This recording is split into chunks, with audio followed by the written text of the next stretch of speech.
Bismillahirrahmanirrahim. This is Mohammad Anwar, registered nurse officer and director of Anwar Nursing Coaching Academy.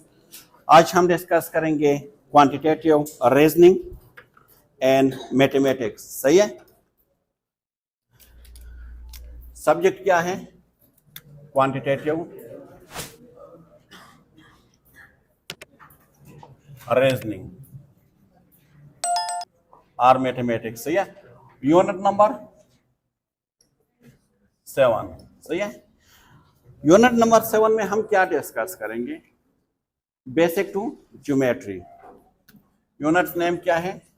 Basic to geometry. ठीक है. Geometry है क्या, algebra क्या है, हम इस यूनिट में उसको डिस्कस करेंगे. सही है. अब कंफ्यूजन ये है कि ज्योमेट्री आप लोग पढ़ चुके होंगे मेरे ख्याल में 10 क्लास में भी, और अगर किसी ने इसमें तो कोई मैथ्स वाले नहीं है, लेकिन 9, 10, 8 क्लास में भी आई थिंक आप लोग पढ़ चुके होंगे. सही है. तो ज्योमेट्री जीव का मतलब क्या है? आर्क. और मेट्रॉन का क्या मतलब है, या मेट्रिक का क्या मतलब है? ठीक है. तो सिंपल यू कैन से कि ज्योमेट्री वो स्टडी है, this is the branch of mathematics. क्या है? द ब्रांच ऑफ मैथमेटिक्स, जिसमें आप क्या करते हो? Geometry is the branch of mathematics, जिसमें आप क्या करते हो? या सिंपली यू कैन से कि this is the study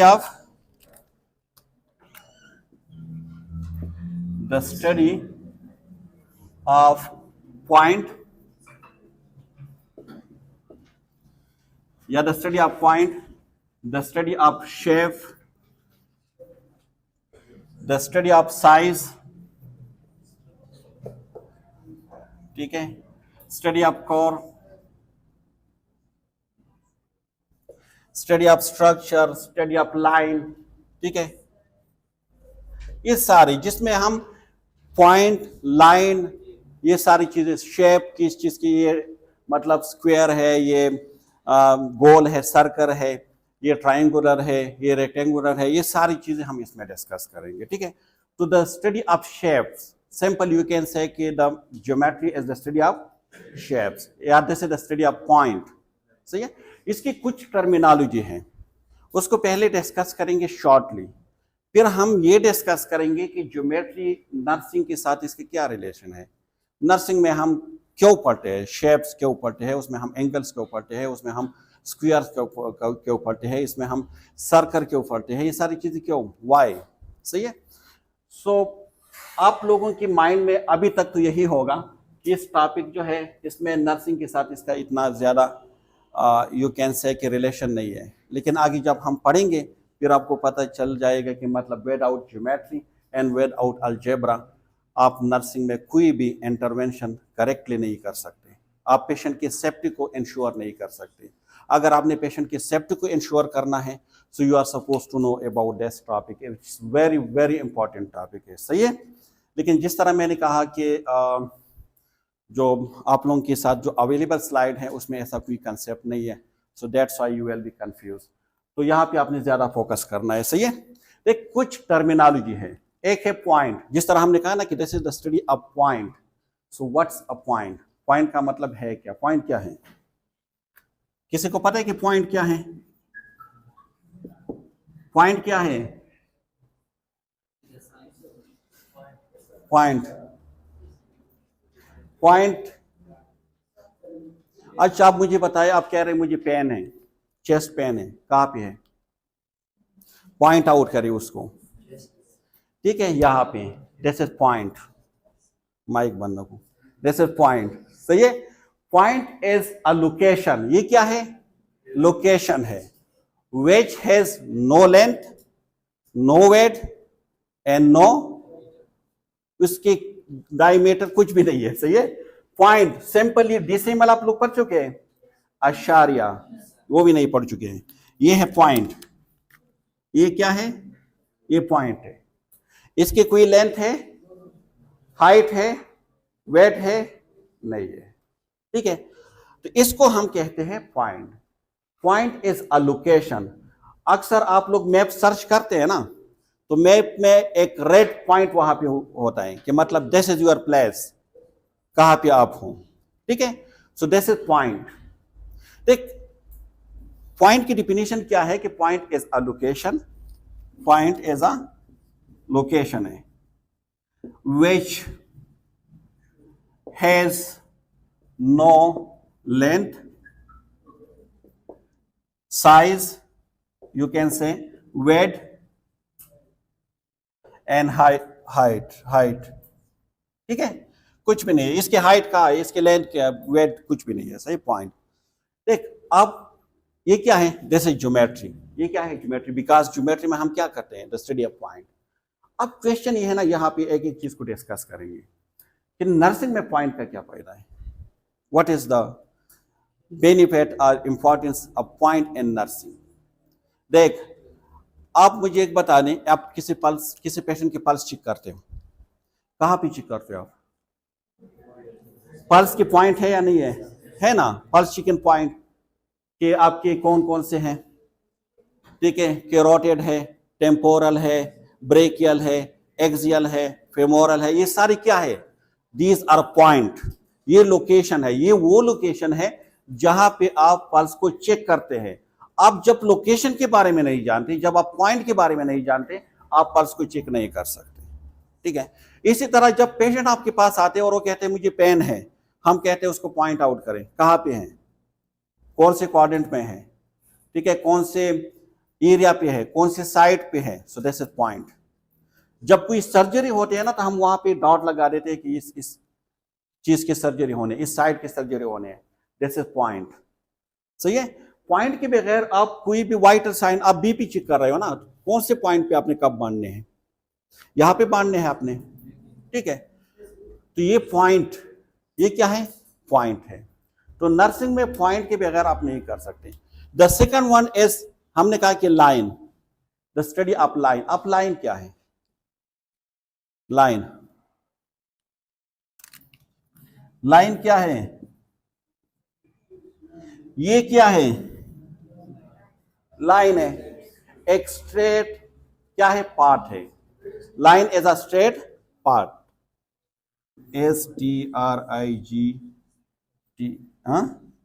straight, PATH, part, जिसकी कोई एंड नहीं होता, इसकी कोई एंड नहीं होता। सही है, एक लाइन है, आप इसको जितना चाहे from the both side you can extend it, so you can extend line for ever. अब जितना चाहे लाइन को आप एक्सटेंड कर सकते हैं फ्रॉम द बोथ साइड। ठीक है, दोनों साइड से आप कर सकते हैं, उसको हम लाइन। तो लाइन सिंपल यू कैन से this is a straight line. देख, ये लाइन केवल लाजमी है, लाइन नहीं है तो आगे आप कुछ नहीं बना सकते। आप जब एंगल बनाओगे तो लाइन से बनाओगे, आप ट्राइएंगल बनाओगे तो लाइन से बनाओगे। ठीक है, अब अगर आपने स्क्वायर बनाने हैं, लाइन से बनाओगे। सो लाइन सबसे बेसिक यूनिट है, बिल्डिंग यूनिट आप कह सकते हैं। ज्योमेट्री की जो बिल्डिंग यूनिट है, दिस इज लाइन पॉइंट, ये इसकी मतलब बिल्डिंग यूनिट है। सही है, अब लाइन, लीनियर इक्वेशन का नाम आप लोगों ने सुना होगा, लाइन क्यों लाजमी है। लेकिन नर्सिंग में अक्सर हम जो है ना, ये आगे हम डिस्कस करेंगे, अभी नहीं इंपॉर्टेंट, लेकिन एक एक के साथ मैं डिस्कस कर रहा हूं, आप कहेंगे कि इसकी क्या इंपॉर्टेंस है।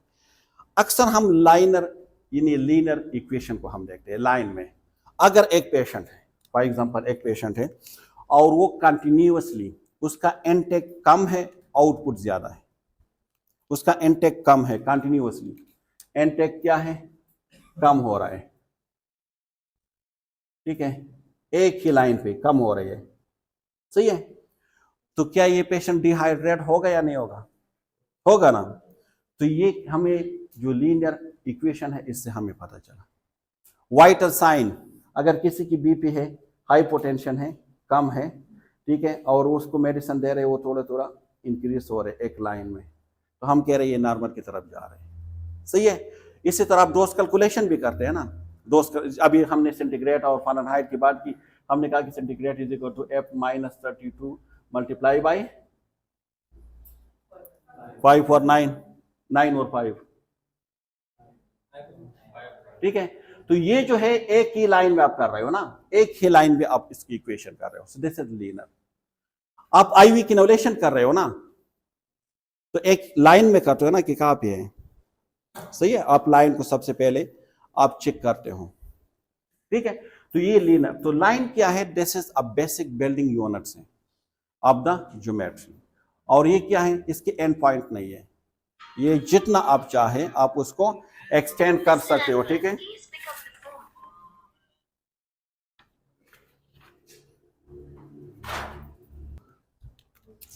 ठीक है, तो लाइन की कोई एंड पॉइंट नहीं है, लेकिन अगर इसके एंड पॉइंट आ जाए, फॉर एग्जांपल एक लाइन की वो पार्ट जो दो एंड पॉइंट के बीच में हो, फॉर एग्जांपल A से लेकर B तक, तो इसको फिर हम क्या कहते हैं, इसको लाइन कहते हैं। This is a line segment, क्या कहते हैं उसको, लाइन सेगमेंट कहते हैं उसको, ठीक है। Line segment, this is the part of line between two and point, ठीक है। लाइन सेगमेंट क्या है, ये लाइन के एक हिस्सा है, because this is the part of line, this is also a line, this is a part of line, but between two and point, this is the starting point and this one is the ending point. इसको आप और मतलब increase नहीं कर सकते। एक रे है, रे नेम सुना होगा, रेस से निकला है, रे, रेस का मतलब क्या, ये भी पार्ट ऑफ लाइन है, लेकिन उसको आप सिर्फ वन साइड पे एक्सटेंड कर सकते हो, वन एंड पॉइंट पर आप उसको एक्सटेंड कर सकते हो, दोनों पे नहीं कर सकते। फॉर एग्जांपल ए से आप स्टार्ट ले रहे हो, आप इससे इस साइड पे आप जितना चाहे आप एक्सटेंड कर सकते हो, लेकिन इस साइड पे आप नहीं कर सकते, ठीक है। रे, एक्सरेज की जो मतलब आप अगर ज्योमेट्री को नहीं पढ़ोगे तो आप सिटी स्कैन, MRI, एक्सरे, ये सारी चीजें आप नहीं कर सकते, ठीक है। सो इसको कहते हैं रे। एक है लाइन सेगमेंट, एक है प्लेन। प्लेन, प्लेन क्या है जी, प्लेन, प्लेन क्या है, ये बोर्ड क्या है, प्लेन है, सही है। प्लेन का मतलब ये है ना, लेकिन ये जो एज है ना, इट इज नॉट प्लेन, सही है। प्लेन का मतलब ये है, ये जो मैंने डायग्राम बनाया है ये क्या है, प्लेन है, बिकॉज जब आप इसके ऊपर हाथ मतलब इसको टच करोगे आप, तो इसमें क्या है कि ये महसूस नहीं होगा आपको, ठीक है। आप लोगों में से आई थिंक थर्ड सेमेस्टर वाले हेल्थ असेसमेंट को पढ़ चुके हैं ना, उसमें स्कैन रीजन थे, उसमें हम कहते थे कि कुछ लीजन जो है वो फ्लैट लीजन है। फ्लैट में ये था कि वो क्या है, एलिवेटेड नहीं है, मतलब आप उसको हाथ से अगर करोगे सिर्फ स्कैन कलर चेंज होते हैं उसमें, लेकिन एलिवेटेड नहीं होते। तो प्लेन वो एरिया होते हैं जो एलिवेटेड नहीं होते, सही है, बिल्कुल हमवार सतह जिसको हम कहते हैं ना, उसको कहते हैं plane. So plane as a flat, बिल्कुल फ्लैट होते हैं उसके, सही है, जो टच नहीं कर सकते आप उसको। टच का मतलब ये है कि जो एलिवेट नहीं होता, समझ में आ रही है ना। ये क्या है, इट्स नॉट प्लेन, ये प्लेन एरिया नहीं है ना, क्योंकि ये एलिवेटेड है। ये बोर्ड यहां से एंगल में देखे तो ये एलिवेटेड है, लेकिन यहां पे ये क्या है, प्लेन है, बिल्कुल क्लियर। अब ये हमेशा 2 डायमेंशन होगा, कितने डायमेंशन होगा, 2 डायमेंशन, ठीक है। तो इसीलिए ये क्यों इंपॉर्टेंट है, ये 2 डायमेंशन 3 डायमेंशन। जब आप लोग सिटी स्कैन करते हैं या MRI करते हैं तो हम क्या कहते हैं कि 3D या 2D स्लाइड कर लें, 2 डायमेंशन का कर ले, 3 डायमेंशन का कर ले, सही है। आगे हम डिटेल से पढ़ेंगे 3D क्या है। देख, दिस डायग्राम इज 2D, ये डायग्राम क्या है, 2D है। क्यों 2D है, 2 डायरेक्शन आपको नजर आ रहे हैं ना, ये वाला और ये वाला, बाकी डायरेक्शन तो आपको नजर नहीं आ रहा ना, लेकिन ये 3 डायमेंशन है। ये क्या है, 3 डायमेंशन है। अब 3 डायमेंशन क्यों लाजमी है, अगर 3 डायमेंशन नहीं है, हम आप लोगों से स्केल करवाते हैं ना, हम आपको कहते हैं कि ये बेबी है, न्यूनेट है, ठीक है, ये इसका हेड है, स्कल है, ये इसके लेग हैं। तो ये अगर 3 डायमेंशन नहीं होता तो मैं इस तरह आपको नहीं दिखा सकता, सही है। तो जितनी भी हम स्केल हम कहते हैं ना, जैसे सरंज, सरंज क्या है, अगर मैं इसके डायग्राम बनाऊंगा सरंज के तो इट विल बी 2 डायमेंशन, लेकिन मेरे पास यहाँ पे सिरिंज है, तो जब मेरे पास ये सिरिंज है तो इसको फिर हम कहेंगे 3 डायमेंशन। इसको हर डायमेंशन से हम टच कर सकते हैं, हम देख सकते हैं, हम फील कर सकते हैं। समझ में आ रही है? ठीक है, तो ये बहुत ज्यादा इंपॉर्टेंट है। कभी कभार चीजों को समझाने के लिए हम 3D मॉडल का सहारा लेते हैं, जिस तरह मैंने आपको कहा ना। अब देख,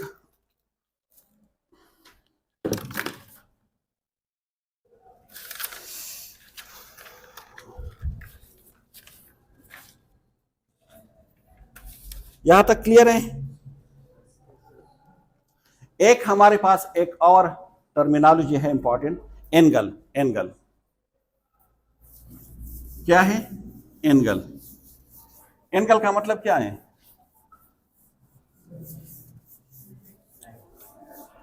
एंगल क्या है? एंगल, एंगल क्या है?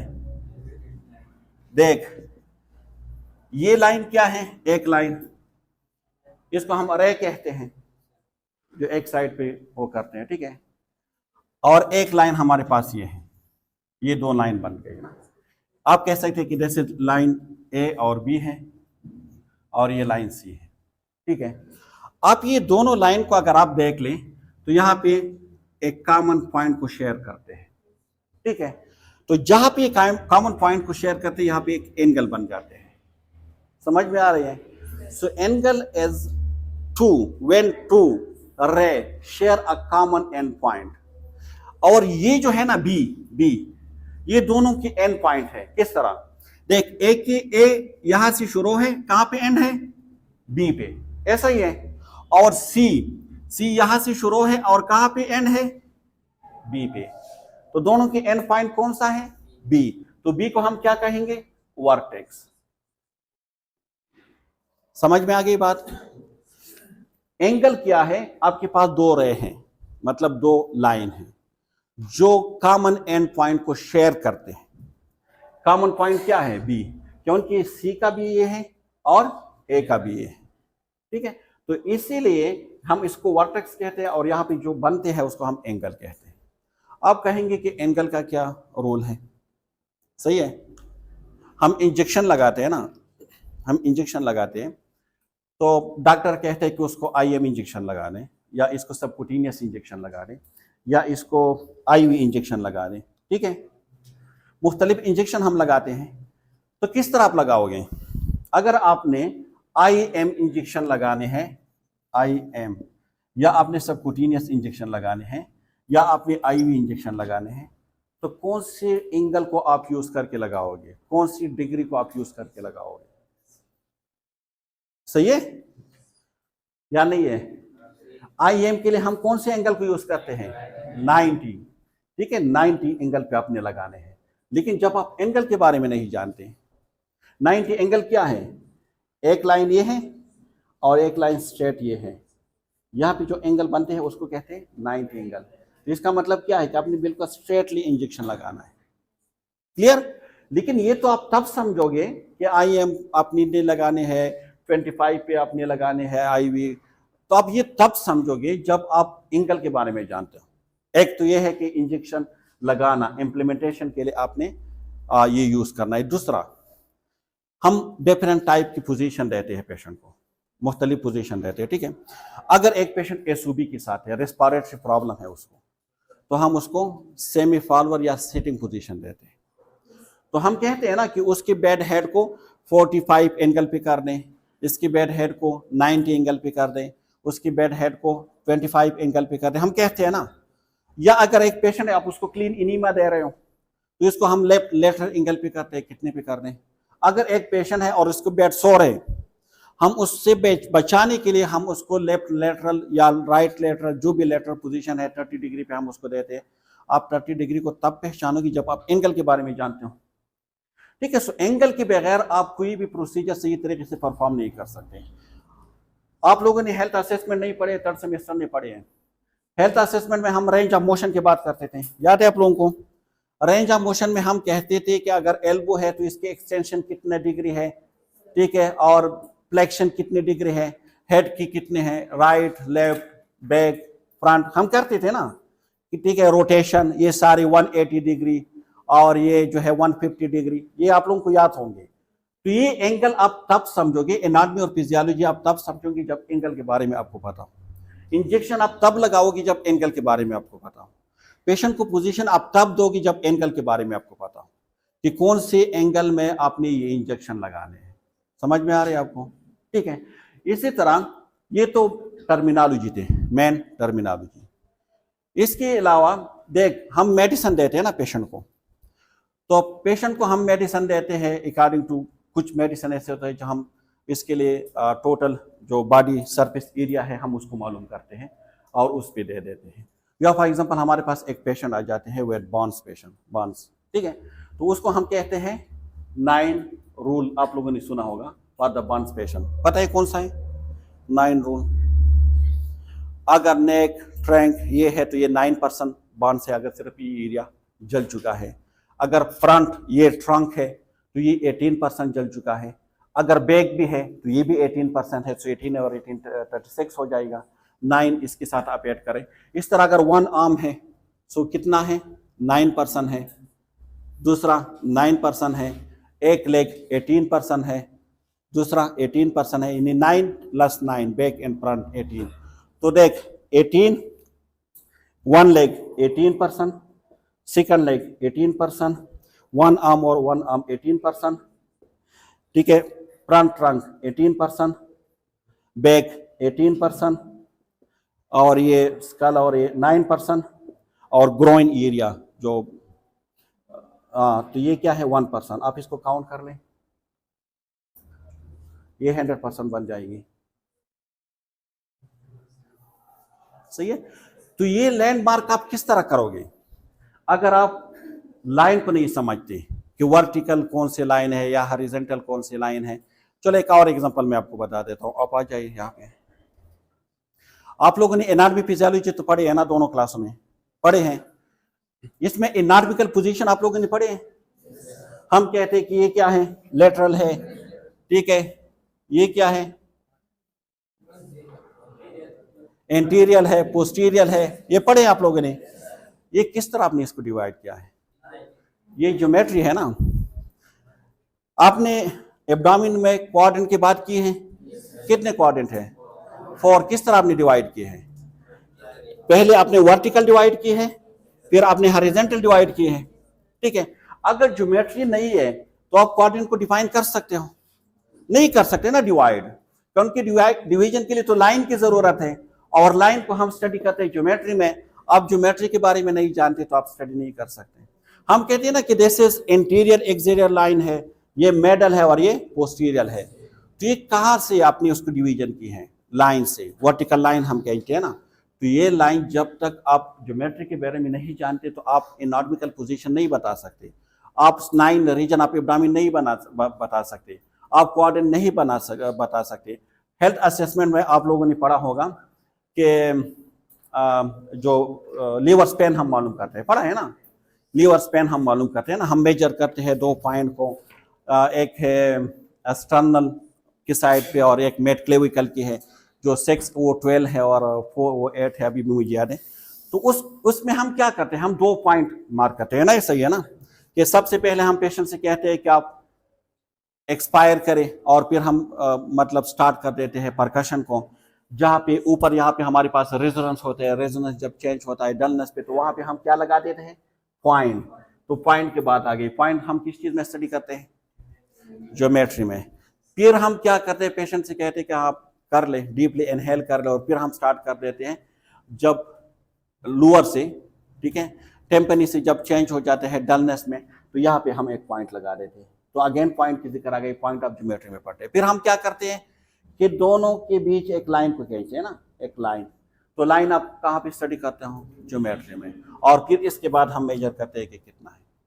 मतलब यह है कि नर्सिंग में जो ज्योमेट्री है इट्स वेरी इंपॉर्टेंट। इसके बगैर ना आप किसी पेशेंट को पोजीशन दे सकते हैं, ठीक है। हम अक्सर कहते हैं ना, इस बेड वार्ड में जो बेड पड़े होते हैं ना, वार्ड में, ठीक है, तो ये ऐसा नहीं है कि तुक्के से आपने रखे हैं कि बस इसमें 4 बेड रखो, उसमें 10 बेड रखो, उसमें 5, ऐसा नहीं है। उसके अपने एक स्पेस है कि इतने स्पेस बाद अपनी दूसरा बेड रखना है, ठीक है, स्पेशल।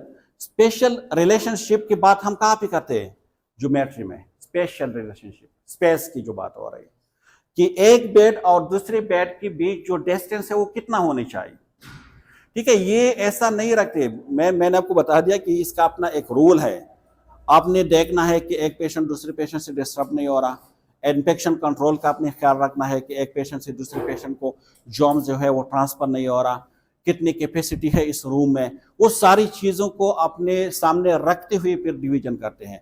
तो ये स्पेशल रिलेशनशिप आप तब डिफाइन कर सकते हैं जब आप ज्योमेट्री के बारे में जानते हो, डिस्टेंस, टाइम, ये सारी चीज़ें क्लियर समझ में आ रही हैं। अब कुछ खास शेप को हम डिस्कस करेंगे और इसकी एरिया को किस तरह मालूम करना है और इसके पैरामीटर को किस तरह मालूम करना है। देख, एरिया और पैरामीटर पे अगर आप ज़्यादा फोकस नहीं दोगे कोई बात नहीं, एमसीक्यूज में इतनी ज़्यादा आने की चांसेस नहीं है, लेकिन एटलीस्ट आपको ये याद हो कि आपसे अगर पूछा जाए कि विच ऑफ द फॉलोइंग, आप कह सकते हैं कि use of the angle and nursing field. ठीक है, तो उसमें क्या है कि एडमिनिस्ट्रेशन ऑफ आईवी या आईएम मेडिकेशन, तो उसमें हम इवन के ओरल मेडिकेशन में भी हम ज्योमेट्री को यूज करते हैं, क्योंकि हम पेशेंट को सिटिंग पोजीशन पे ला के फिर उसको ओरल मेडिसिन देते हैं ना। अब किसी पेशेंट को एनजी पास है, एनजी, ठीक है, तो सबसे पहले एनजी पास करने के लिए आपने कौन सी पोजीशन देनी है ये आपको ज्योमेट्री बताएंगे ना। फिर एनजी को जब आप एनजी में आप कोई भी मतलब मेडिसिन देते हो या उसको फूड देते हो फीडिंग, कौन से एंगल पे अपने पेशेंट को रखना है। आपने किसी पेशेंट के एब्डोमिनल असेसमेंट करने हैं तो आपने कौन से एंगल पे रखना है, रेस्पिरेटरी कौन सी पे करना है। इवन मैं आपको बता दूं कि आप लोग जब अस्कल्टेशन करते हो ना, तो अस्कल्टेशन में आप क्या करते हो, उसमें भी आप वही यूज करते हैं ना, 1 2 2 3 3 4 4 5 इस तरह करते हो ना। तो ये भी जो मोमेंट आप करते हैं ना, this is due to geometry, इसके बगैर आप नहीं कर सकते। पल्पेशन हम करते हैं ना, हम ये कहते हैं कि जब भी आप पल्पेशन करते हैं तो आप स्लाइटली और सर्कल में हम करते हैं ना, सर्कल में। आप सर्कल को जानते नहीं है तो फिर किस तरह आप करोगे, सही है। तो geometry is much more important in nursing field, सही है। अब हम कुछ डिस्कस करेंगे, नॉट मोर, सही है, जिसमें आप लोगों के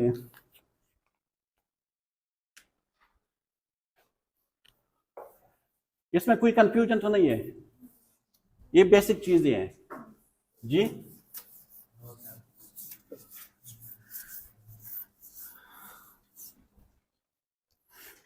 देखिए, आप लोगों की स्लाइड से कुछ शेप है, उस शेप को मैं आपको समझाने की कोशिश करता हूं, उसमें कोई क्लैरिफिकेशन नहीं है, सही है। देख, हमारे पास मुख्तलिफ हैं। एक हमारे पास होते हैं ये, इसको हम क्या कहते हैं, इसके कितने एंगल है 3, तो हम इसको क्या कहते हैं, ट्राई एंगल, ठीक है, क्योंकि इसके 3 एंगल है। ये क्या है, ये इसको हम क्या कहते हैं, इसको आप बेस भी कह सकते हैं, इसको आप वेट भी कह सकते हैं। ये आपकी हाइट है और इसको आप लेंथ भी कह सकते हैं, क्लियर, दोनों है। इसको आप वेट भी कह सकते हैं, बेस भी कह सकते हैं, हाइट भी कह सकते हैं और लेंथ भी कह सकते हैं, क्लियर। आप ये दोनों इक्वल है, सही है, लेकिन इसके 3 एंगल है because both are not equal, clear. अब इसको अगर आपसे पूछा जाए कि आपने क्या मालूम करना है, अगर आपसे पूछा जाए कि आप एरिया को मालूम करें, क्या मालूम करें, एरिया, तो आप क्या मालूम करोगे, A is equal to half B H, B आपकी बेस है और एच आपकी हाइट है, ठीक है।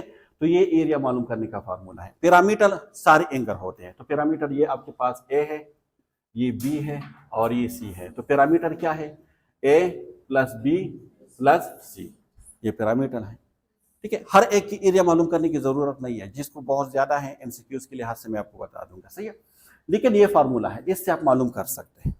फॉर एग्जांपल, अगर बेस जो है, बेस, ये बेस 3 है, ठीक है, या ये बेस को 4 करते, फॉर एग्जांपल ये 4 है, और ये आपके पास जो हाइट है, ये बेस है, बेस, और जो हाइट है ये आपके पास फॉर एग्जांपल 8 है, ठीक है। तो आपसे पूछा जाता है कि इसका एरिया कितने के बराबर है, एरिया, ठीक है। तो आप क्या करोगे, हाफ, हाँ, बी एच। तो सबसे पहले आप इन दोनों को मल्टीप्लाई करें, तो 8 multiply by 4 divide by 2, 32 divide by 2 is equal to 16 के बराबर है। क्लियर? लेकिन इस पर ज्यादा टेंशन की जरूरत नहीं है, इसको क्योंकि ये आपसे ज्यादा नहीं मांगे जाएगी कि आप मालूम करें, सही है। लेकिन एटलीस्ट आपको पता हो कि एमसीक्यूज में अगर इस टाइप की शेप है तो इसका मतलब है कि ये क्या है, सही है। क्लियर? इसके बाद फिर है रेक्टेंगुलर। रेक्टेंगुलर का क्या मतलब है?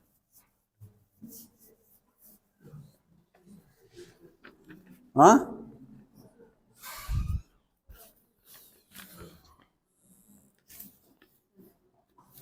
रेक्टेंगुलर जी क्या होता है इसको? रेक्टेंगुलर में जो अपोजिट साइड है ना, फॉर एग्जांपल ये वेड और ये वेड, ये इक्वल होते हैं, और ये हाइट और ये हाइट इक्वल होते हैं, यानी both opposite side are equal, दोनों अपोजिट साइड इक्वल होते हैं। यानी फॉर एग्जांपल अगर ये आपके पास है, इसको कोई भी नाम आप दे दें, ये आपके पास है वेड और ये आपके पास है हाइट, या इसको आप लेंथ भी कह सकते हैं, ठीक है, दोनों इक्वल हैं। तो इसका फॉर्मूला क्या है? हाँ, W multiply by H, simple formula है इसका, W मल्टीप्लाई बाई एच, क्योंकि ये अपोजिट साइड, इसमें क्या है, इसको हम रेक्टेंगुलर क्या कहते हैं कि अपोजिट साइड क्या है, इक्वल है, दोनों को इक्वल होते हैं, ठीक है। किस तरह आप इसकी एरिया को मालूम कर सकते हैं? W H के through. W for example W आपके पास 5 है और H आपके पास 7 है, तो एरिया आपके पास किसके बराबर है? W multiply by H, A is equal to 5 या 7 multiply by 5 is equal to 35 के बराबर। क्लियर? कोई कंफ्यूजन तो नहीं है इसमें? एक हमारे पास होता है स्क्वायर। स्क्वायर, स्क्वायर का मतलब क्या है? हाँ सर, और व्हाट एच होता भाई, ठीक है, स्क्वायर।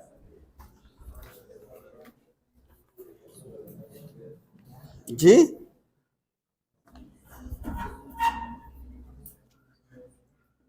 अच्छा, स्क्वायर में जो आपकी वेड है is equal to length equal to width equal to length, सही है, सब बराबर है। तो इसकी कितने एक्सेस हैं? x1 x2 x3 और x4 है, ऐसा ही है ना। तो इसको एरिया हम किस तरह मालूम कर सकते हैं? एक्स स्क्वायर, ठीक है, a is equal to x square, simply. देख, अगर फॉर एग्जांपल आपके पास ये वाला एरिया जो है, सिर्फ एक एरिया उसने दिए है, ये वाला 5 है, ठीक है। अब मुझे टोटल मालूम करना है, तो मुझे पता है ना कि ये सारी सेम है, तो मैं इस फार्मूले पे जाऊंगा, a is equal to 5 square 25, नहीं हाँ 25, ठीक है। So 25 is the correct answer, सब बराबर है, सही है, चारों साइड बराबर है, इक्वल है। क्लियर? एक हमारे पास है सर्कल। सर्कल, सर्कल क्या है?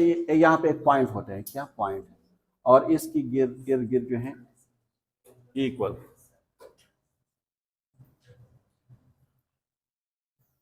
फॉर एग्जाम्पल इस तरह, ठीक है। अगर एक पॉइंट उसने दी है कि ये वाला जो पॉइंट है ना, ये 5 के बराबर है, ये कितने के बराबर है? 5 के बराबर है, तो ये टोटल सर्कल कितने के बराबर होंगे? इसको क्या कहते हैं? इसको रेडियस कहते हैं, r, ठीक है। तो सर्कल मालूम करने का फार्मूला क्या है? पाई r स्क्वायर, ठीक है। 5 किसके बराबर है पता है? 3.14 के, ये कांस्टेंट वैल्यू है, ये चेंज नहीं होता।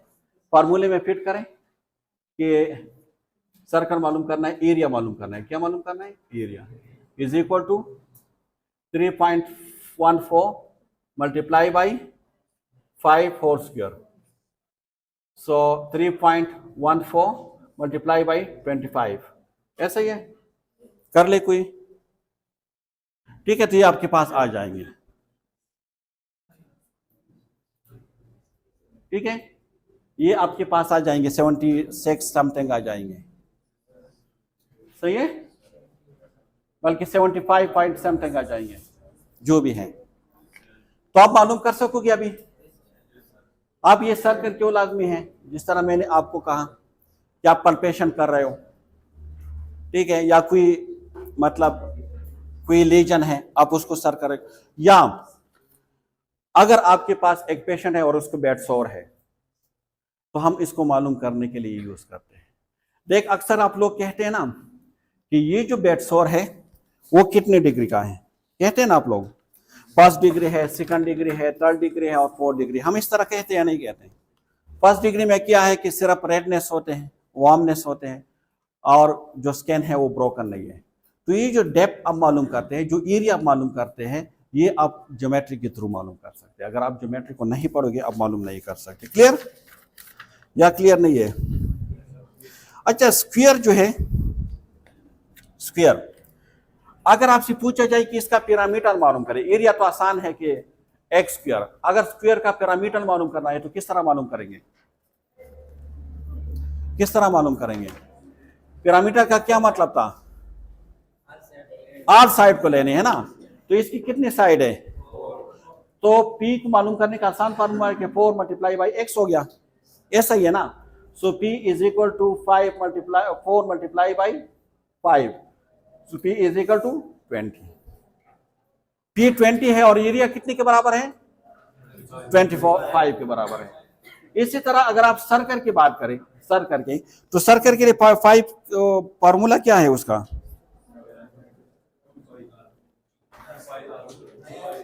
सही है, देख, ये 2 multiply by 5r, so 2 multiply by 3.14 multiply 5, only 5 not square. आप इसको कर लें तो ये आपके पास आ जाएंगे पैरामीटर। सही है, ऑल डायरेक्शन आपका अगर आपने मालूम करने हैं तो सिंपल ये है कि now we will shortly discuss कि what's the important of geometry and nursing. Nursing में ज्योमेट्री हम क्यों पढ़ते हैं? अभी ज्यादातर चीजें तो हम डिस्कस कर चुके हैं कि क्यों पढ़ते हैं ना, या नहीं की। देख, सबसे पहले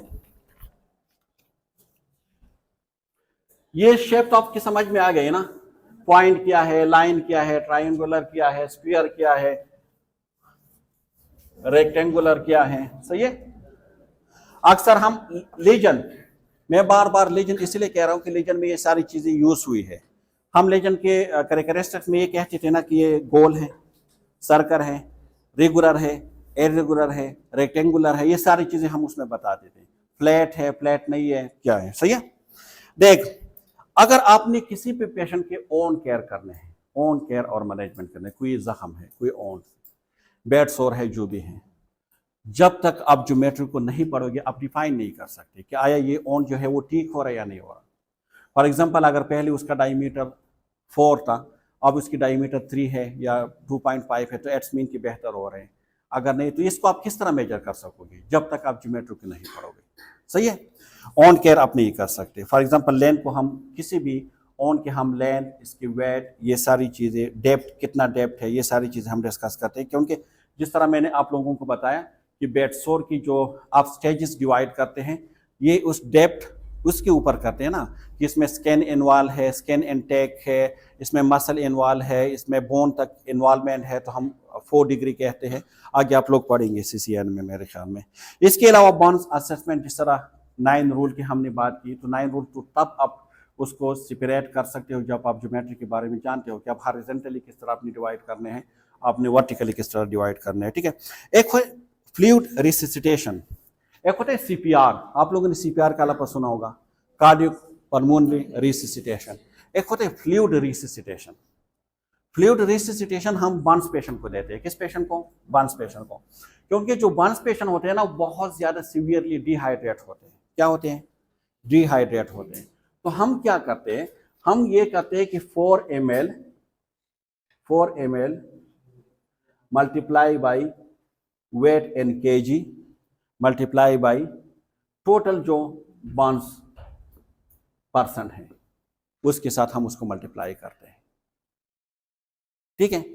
तो इसके थ्रू हम निकालते हैं कि फर्स्ट 24 आवर में, फर्स्ट 12 आवर में कितनी फ्लूइड अपने पेशेंट को देने। फॉर एग्जांपल अगर एक पेशेंट है और उसकी वेट जो है, वेट जो भी बता दे 30 kg है, चलो उसके जो बॉन्स है ना, टोटल बॉन्स उसके 1 आर्म्स और लेग जल चुके हैं। तो 18 और प्लस 9 कितने हो गए? 27% है। ठीक है। अब फार्मूले में उसको कितना फ्लूइड इमीडिएट चाहिए?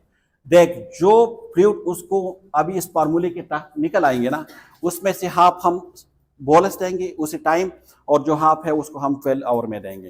तो किस तरह आप इस फार्मूले में फिट करें? 4 ml multiply by 30 multiply by 27। आप कर ले कोई?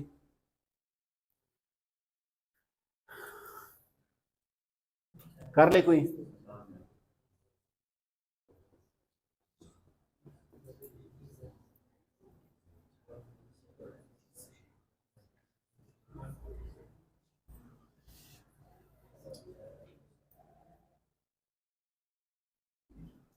ये है हाँ, कितना है भाई? ये 3240 आ जाएगा। आप कैलकुलेटर से गलत कर रहे हो।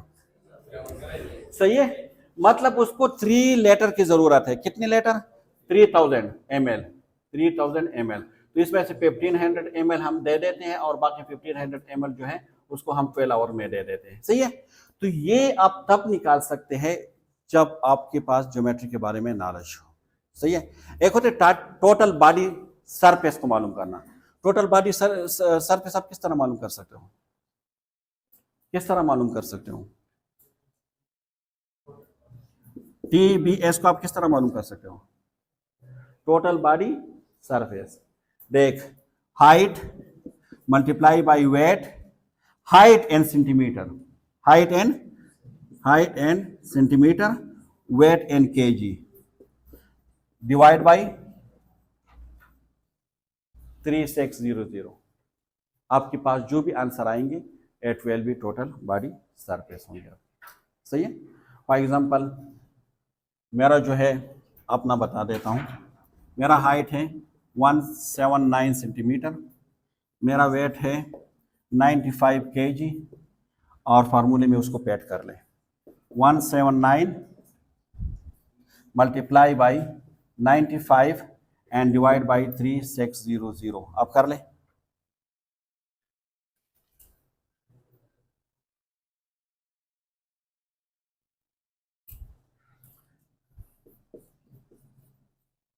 जी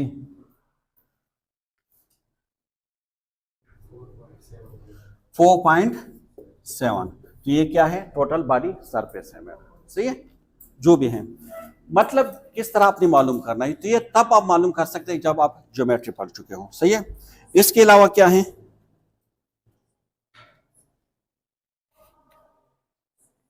पेशेंट पोजीशनिंग। जिस तरह मैंने कहा कि इस पेशेंट को 30 डिग्री पे रखना है, इसको 45 डिग्री पे रखना है, इसको 90 डिग्री पे रखना है, तो ये एंगल जब आप पढ़ेंगे तो आप उसको कर सकते हैं। इसके अलावा इंजेक्शन टेक्निक।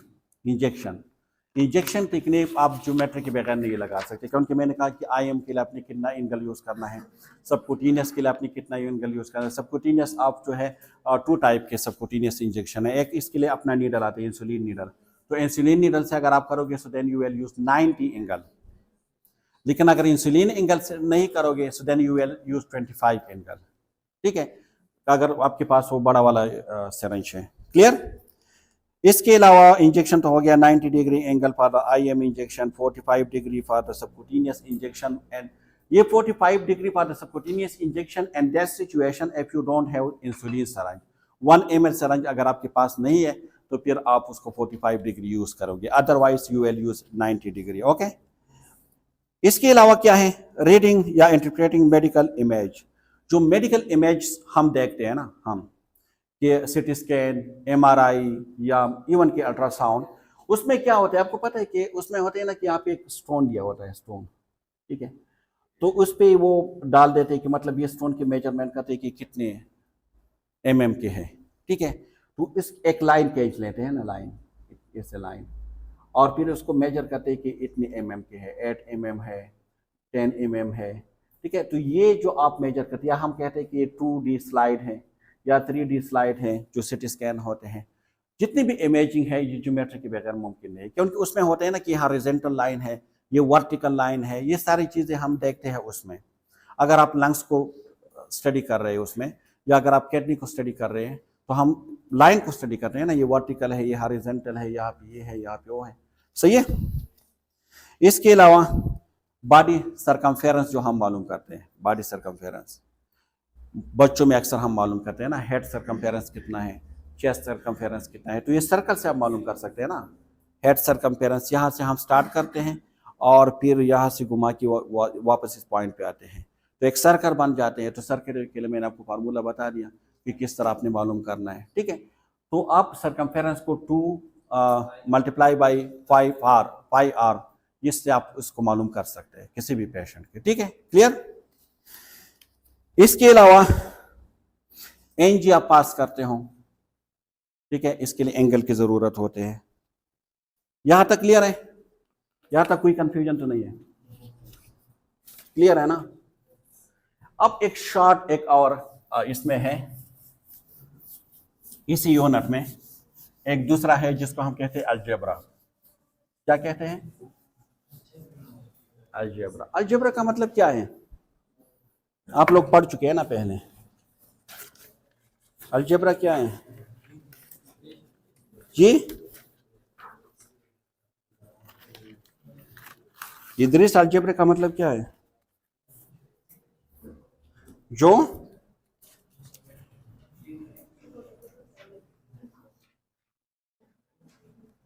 अलजेब्रा, अलजेब्रा का मतलब क्या है, एनीवन फ्रॉम द फीमेल। देख, अलजेब्रा में हम किसी भी, हमारे पास एक, आप कह सकते हैं सिंपल अल्फाज में आपको बता दूं कि अगर x मालूम है तो y मालूम करना है, y मालूम है तो x मालूम करना है, ठीक है। एक डिजिट नून है, एक डिजिट अननोन है, उसको अपनी मालूम करना है, सही है। हम अलजेब्रा में डिटेल से नहीं जाएंगे, simply my question is that why algebra in nursing. देख, दो चीजें होते हैं, एक होते हैं करेक्ट मेडिकेशन एडमिनिस्ट्रेशन और एक होते हैं करेक्ट मेडिकेशन डोजेज। जब आप करेक्ट डोज की बात करोगे, करेक्ट कैलकुलेशन की बात करोगे, so then you will use algebra, और जब करेक्ट एडमिनिस्ट्रेशन की बात करोगे तो आप जाओगे ज्योमेट्री पे, क्लियर। क्योंकि अगर आपने आईवी इंजेक्शन देना है करेक्ट, तो ये वो आपको ज्योमेट्री बताएंगे, लेकिन कितना डोज देना है ये आपको अलजेब्रा बताएंगे। डोज कैलकुलेशन आप लोगों ने नहीं किया है, लेकिन थर्ड सेमेस्टर ने की है। डोज कैलकुलेशन हम करते हैं अंडर द अलजेब्रा। अक्सर हमसे ये पूछा जाता है आईवी इन्फ्यूजन के लिए या टेबलेट के लिए या सिरप के लिए, जो भी है, या कभी कभार कंसंट्रेशन के लिए आप मालूम करना चाहते हैं कि इसमें कितनी कंसंट्रेशन है, ठीक है। तो आपने क्या यूज करना है, अलजेब्रा यूज करना है। So algebra is the part of maths use letter like x to represent unknown member, unknown number. Unknown number के लिए हम कोई भी लेटर यूज करते हैं। फॉर एग्जांपल आप कह सकते हैं x for the unknown.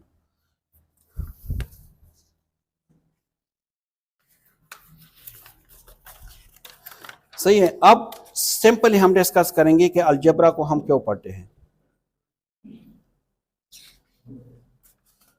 Importance of algebra in nursing, सही है।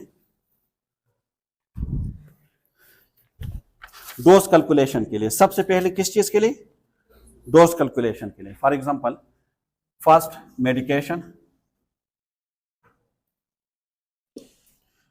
डोज कैलकुलेशन, डोजेज कैलकुलेशन, सही है। मेडिकेशन डोज कैलकुलेशन के लिए हम क्या यूज करते हैं? अलजेब्रा। अलजेब्रा के बगैर हम नहीं कर सकते।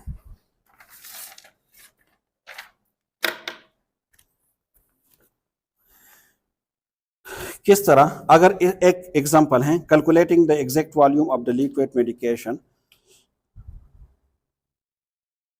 अगर आपसे पूछा जाए, डोज कैलकुलेशन हम अलग वीडियो इस पे बनाएंगे, लेकिन मैं सिर्फ आपको अलजेब्रा समझाने के लिए बता रहा हूं कि कभी कभार आपसे पूछा जाता है, फॉर एग्जांपल आपसे पूछा जाता है, डॉक्टर कहते हैं, डॉक्टर एडवाइस करते हैं टेबलेट पेनाडाल, कितना? 1000 mg ये देना है, सही है। लेकिन हमारे पास जो टेबलेट पेनाडाल है वो कितने के आते हैं कंपनी से? एक टेबलेट कितने mg के बराबर होते हैं? 500, ठीक है। लेकिन अवेलेबल जो पेनाडाल डोज है, अवेलेबल डोज वो कितना है? 500 mg है, सही है। आप मुझसे ये पूछा जा रहा है कि how many tablet you will give, how many tablet you will give, tablet, ठीक है। तो ये क्या है? एक्स है जो नामालूम है। इस टेबलेट के लिए मैं कुछ भी वर्ड यूज कर सकता हूँ। इस टेबलेट के लिए मैं टी यूज कर सकता हूँ, इस टेबलेट के लिए मैं ए यूज कर सकता हूँ, कुछ भी।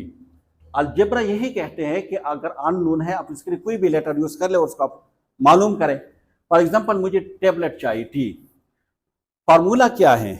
फार्मूला यह है कि doctor order divide by dose available multiply by volume, ठीक है। डॉक्टर ऑर्डर कितना है? 1000 mg, अवेलेबल कितना है? 500 mg, मल्टीप्लाई बाय वॉल्यूम कितना है? 1 ml, ठीक है। क्योंकि टेबलेट में हमेशा वॉल्यूम कांस्टेंट रहेगा, एट विल बी 1, तो अगर आप उसको नहीं भी लिखोगे ना तो फिर भी कोई प्रॉब्लम नहीं है, लेकिन चूंकि फार्मूले में है तो आप लिख सकते हो। आप देख, आसान तरीका मैंने आपको बता दिया था कि इस mg को mg से काट दे, mg की बात तो खत्म हो गई। इस 20 को इस 20 से काट दे, ठीक है। आप यहाँ पे है 10 और यहाँ पे है 5, तो आप इसको 5 को 1 से कर लें और इसको 2 से कर लें, तो इसका मतलब है 2 टेबलेट। अगर आप इस पेशेंट को 2 टेबलेट देंगे तो इसका मतलब है कि आप उसको 1000 mg दे रहे हो। क्लियर? ये आपको किसने बताया? अलजेब्रा ने। ये कैलकुलेशन आपने किस तरह कर दिया? अलजेब्रा ने। अगर आप अलजेब्रा के बारे में नहीं जानते तो आप फिर नहीं कर सकते, सही है। इसी तरह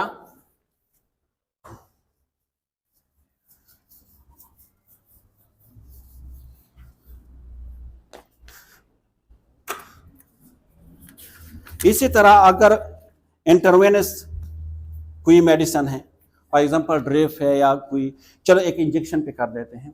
अगर डॉक्टर आपसे पूछे, डॉक्टर एडवाइस करें कि आपने इस पेशेंट को इंजेक्शन सेफ्ट्राक्सोन देना है, कितना देना है? 250 ml और 250 mg आपने देने, ठीक है।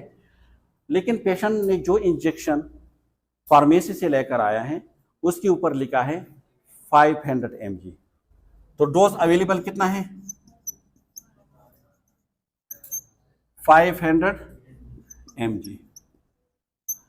अब इसके साथ डाइल्यूशन भी है। डाइल्यूशन अगर एग्जाम में उसने दी है कि 5 ml में डाइल्यूट की है, 10 ml में की है, तो वही आपके वॉल्यूम है। लेकिन अक्सर इसके साथ जो डाइल्यूशन आते हैं वो 5 ml होते हैं, आपने देखा होगा, लेकिन इट्स नॉट कांस्टेंट। ये एग्जामिनर के ऊपर डिपेंड करता है, वो 100 भी दे सकते हैं, वो 10 भी दे सकते हैं, वो 500 भी दे सकते हैं, लेकिन हमारे पास जो वॉल्यूम है वो है 5 ml। अब आपसे पूछा जा रहा है कि how many ml you will give, how many ml, ठीक है। हाउ मेनी, जहां पे हाउ मेनी, हाउ मच की बात होंगी, it's mean this is the algebra. और जब आपसे पूछा जाएगी कि कितना साइज है, कैसा शेप है, तो it's mean this is the geometry. तो यहाँ पे हाउ मेनी, हाउ मच की बात हो रही है, so it's mean this is algebra. Algebra में यही है कि आपने फार्मूले को लगा के कोई भी अननोन नंबर को आपने नोन करना है, ठीक है। तो देख फार्मूला क्या है, doctor order divide by dose available multiply by volume. Doctor order कितना है 250 mg है, अवेलेबल कितना है 500 mg है, कितने में डाइल्यूट किए हैं 5 ml में, mg के साथ काट दे, क्लियर, 0 0 के साथ काट दे, इसको आप इस पे कर ले तो ये 10 हो जाएंगे, ठीक है। 1 0 है तो 1 0 यहां पे लगा दें तो ये हो जाएंगे 2.5, लेकिन इसके साथ में क्या लगा दूं, mg लगा दूं या ml लगा रहा हूं, mg तो खत्म हो गई है, सिर्फ ml बाकी है, तो इसके साथ ml लगा दें, तो 2.5 ml अगर आप देंगे तो एट्स मीन कि आप 200 mg उसको दे रहे हो, क्लियर। इसी तरह ड्रिप्स के बारे में आपसे पूछा जा सकता है, आईवी ड्रिप्स के बारे में पूछा जा सकता है,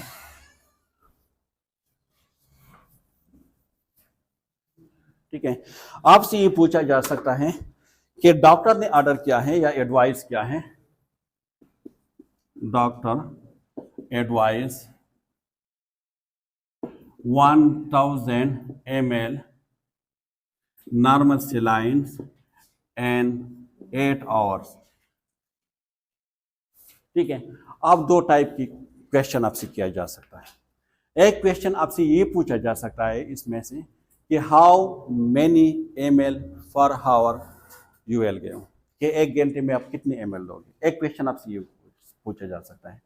दूसरा क्वेश्चन आपसे ये पूछा जा सकता है कि हाउ मेनी ड्रॉप्स पर मिनट विल यू गिव, अगर आप कितने ड्रॉप्स 1 मिनट में सेट करोगे और ये ड्रिप अगर उस ड्रॉप के हिसाब से चलेगा तो 8 आवर में ये खत्म हो जाएगा, सही है। आपने उसके साथ बैठना नहीं है, आप उसको सेट करें सिर्फ कि इतने ड्रॉप आपने 1 मिनट के लिए सिर्फ आपने काउंट किया, आप 8 आवर बाद आ जाए ऑटोमेटिकली ये खत्म हो चुका होगा, सही है। तो किस तरह, ठीक है, दो चीजें हो गई ना, एक है ml पर आवर, ये भी आपसे पूछा जा सकता है, और एक ड्रॉप पर मिनट्स भी पूछा जा सकता है। तो पहले कहते हैं कि ml per hour, ml per hour ये क्या है, नामालूम है, जो ये नामालूम है हमें पता है कि कौन मालूम करेगा, अलजेब्रा, सही है। तो इसका फार्मूला क्या है, total volume divide by total time, simple formula है, total volume divide by total time. Total volume कितना है 1000 ml, टोटल टाइम कितना है 8 आवर्स, इस पे आप डिवाइड करें, ये 12 पॉइंट समथिंग आ जाए, नहीं ये 125 आ जाएंगे ml पर आवर्स, ठीक है। एक चीज याद रखें, जब भी आप डोज कैलकुलेशन करोगे आपने एक चीज का ख्याल रखना है कि आपके पास ऊपर वाला यूनिट और नीचे वाला यूनिट, नॉमिनेटर और denominator unit must be same. ऐसा नहीं है कि एक जगह पे है कि आपने 250 mg देना है और नीचे है कि आपने 0.5 ग्राम देने हैं, नहीं, then your answer will be wrong. इस ग्राम को आप पहले mg में कन्वर्ट करोगे फिर आप उसको आंसर दोगे, सही है। ये बाद में हम डोज कैलकुलेशन में डिटेल से करेंगे। अब देख, अब आपसे पूछा जा रहा है कि हाउ मेनी ड्रॉप पर मिनट, ड्रॉप फैक्टर मालूम करना है, जीटीटी आपने मालूम करना है, ड्रॉप फैक्टर, सही है। तो drop factor is equal to, और आपसे पूछा गया है, देख आप दोनों तरीकों से कर सकते हो, आप इससे भी कर सकते हो, आप इसको भी यूज करके कर सकते हो टोटल वॉल्यूम। अगर आप 1 आवर में ले रहे हो तो आप इसको ले रहे, अगर आप 8 आवर में ले रहे हो तो इसको ले रहे। फॉर एग्जांपल मैं 1 आवर में रह रहा हूँ, 1 total volume, total times and minutes multiply by drop factor. Total volume 125 है, 60 है, और आप अगर आपसे पूछा जाए कि आपने देना है चैम्बर में, किस चीज़ में, चैम्बर में, तो ड्रॉप फैक्टर चैम्बर के 60 के बराबर है, रेगुलर के 15 के बराबर है, और ब्लड के 10 के बराबर है। ये आगे हम पढ़ेंगे, अभी कंफ्यूज होने की जरूरत है। 60 के साथ काट 125 ड्रॉप पर मिनट जो है अगर आप दोगे तो ये खत्म हो जाएंगे। मतलब यहाँ पे इसको याद करना नहीं है, इसको हम डोज कैलकुलेशन में डिटेल से याद करेंगे। मतलब यहाँ पे ये है कि आप अलजेब्रा को नर्सिंग में किस तरह यूज़ कर सकते हैं। तो सिंपली यू कैन से कि जो डोजेज मेडिकेशन की जो डोज कैलकुलेशन है उसमें आप अलजेब्रा को यूज़ करोगे। क्लियर या नहीं? इसी तरह अगर बॉडी सरफेस एरिया को आपने मालूम करना है, बॉडी सरफेस एरिया, तो आप अलजेब्रा को यूज़ करोगे। इसी तरह अगर न्यूट्रिशन स्टेटस है किसी पेशेंट के, न्यूट्रिशन स्टेटस को आपने मालूम करना है कि उसको कितनी आईवी फ्लूइड की जरूरत है, जिस तरह हमने अभी किया था ना, फ्लूइड रिससिटेशन के लिए हमने किया था। तो ये सारे मतलब जहां पे भी डोज कैलकुलेशन की बात होगी वहां पे अलजेब्रा यूज होगी, ठीक है। यूनिट्स कन्वर्जन जो आप mg से kg और kg से मतलब ग्राम में कन्वर्ट करते हो तो क्या यूज करते हो, अलजेब्रा यूज करते हो ना। फॉर एग्जांपल अगर आपसे पूछा जाए कि आपके पास फॉर एग्जांपल आपने किसी पेशेंट को 500 mg देने हैं, ठीक है, और आपके पास जो अवेलेबल डोज है वो 0.7 ग्राम है, तो आपने क्या करना है, आपसे पूछा जा रहा है कि हाउ मेनी mg। देख, जो आपसे पूछा जाएगा उसमें आपने आंसर देना है। अगर आपसे पूछा जाए कि हाउ मेनी ग्राम, तो mg को ग्राम में कन्वर्ट कर दें। लेकिन अगर आपसे पूछा जाए हाउ मेनी mg, तो ग्राम को mg में। लेकिन मोस्टली आपकी जो स्टैंडर्ड यूनिट है उसमें पूछा जाता है, तो ग्राम को आप कन्वर्ट कर दें mg में। तो ग्राम छोटा यूनिट है या बड़ा यूनिट है? बड़ा यूनिट है। और mg छोटा यूनिट है। तो इसका मतलब यह है कि 0.7 को हम मल्टीप्लाई करेंगे 1000 के साथ, बिकॉज, और इसको छोड़े, मैंने आसान तरीका आप लोगों को बताया था, वो क्या था? Cross multiplication. एक जगह पे आप लिख दे ग्राम, एक जगह पे आप लिख दे mg। मुझे पता है कि 1 ग्राम में 1000 mg है, ये मुझे पता है। लेकिन 0.7 ग्राम में कितनी mg है, आई डोंट नो। तो आपने क्या मालूम करना है? x। तो मतलब आपने क्या यूज करना है? अलजेब्रा। सही है। मैंने आपको कहा था कि आप क्रॉस मल्टीप्लिकेशन करें, और मैंने आपको यह कहा था कि जो क्वेश्चन मार्क के सामने होगा it will be your denominator. तो 1000 मल्टीप्लाई बाई 0.7 डिवाइड बाई 1, ठीक है। सो आप इसको, मैंने आपको कहा था कि अगर आप मल्टीप्लाई करोगे तो आपकी जितनी पॉइंट है वो पॉइंट राइट साइड पे मूव होंगे मल्टीप्लाई में, और डिवीजन में लेफ्ट साइड पे। तो ये देख, 1 0 को काट दे, ये पॉइंट यहां पे आ जाएगा। दूसरा 0 को काट दे, ये पॉइंट यहां पे आ जाएगा। तीसरा 0 को काट दे, ये पॉइंट यहां पे आ जाएगा। तो इसका मतलब है कि 0.7 gram is equal to 700 mg। Clear? आप समझ में आएगा आपको। तो ये यूनिट कन्वर्जन आप करते हैं अलजेब्रा से। अगर आप अलजेब्रा को नहीं पढ़ोगे so then it will be very difficult for you. Clear? तो ये टोटल चीजें आपको बतानी थी। देख, ये मैं इसीलिए लेकर आया हूं, ये तो ऑलरेडी हम डिस्कस कर चुके हैं। ये हमारे पास है 3D मॉडल। ये क्या है? 3D model. तो ये जब आप ज्योमेट्री पढ़ेंगे आप कहेंगे कि इसकी क्या ज़रूरत है। तो मैंने आपको कहा कि जो स्केल लैब में हम आपको सिखाते हैं, एनाटॉमी लैब को आपको सिखाते हैं, ये सारी चीज़ें जो आप हमको बताया कि ये स्कल है, ये बाकी बॉडी है, ये लेग्स है, तो ये 3 मॉडल इसके बदौलत है, ठीक है। अगर ये नहीं होती फिर नहीं होते। सही है। ये देख, ये हमारे पास है इंसुलिन सरंज। ये क्या है? इंसुलिन सरंज। सही है। ये जो इंसुलिन सरंज है इसमें आप एक स्मॉल सा नीडल आप उसमें देख रहे हैं, ठीक है। हम अक्सर कहते हैं ना, इसको 24 गेज का किनौला लगा दे, कहते हैं ना। इसको 22 गेज, 20 गेज, ये कहाँ से ये कॉन्सेप्ट आया है? ये गेज अगर आप इसको नहीं पढ़ सकते ज्योमेट्री को, तो आप किस तरह आप डिफाइन करोगे कि कितनी गेज के हैं? देखिए क्या है? सिरिंज। क्या है? सिरिंज है। आप इस सिरिंज से, ये हमारे पास क्या है? वायल है। क्या है? वायल। अब मुझे इस वायल से मेडिकेशन को, इस सिरिंज को भरना है, ठीक है। मैं कौन सी एंगल को यूज करूंगा? ठीक है, आपने बिल्कुल स्ट्रेट 90 एंगल को यूज करके आपने सिरिंज को भरना है।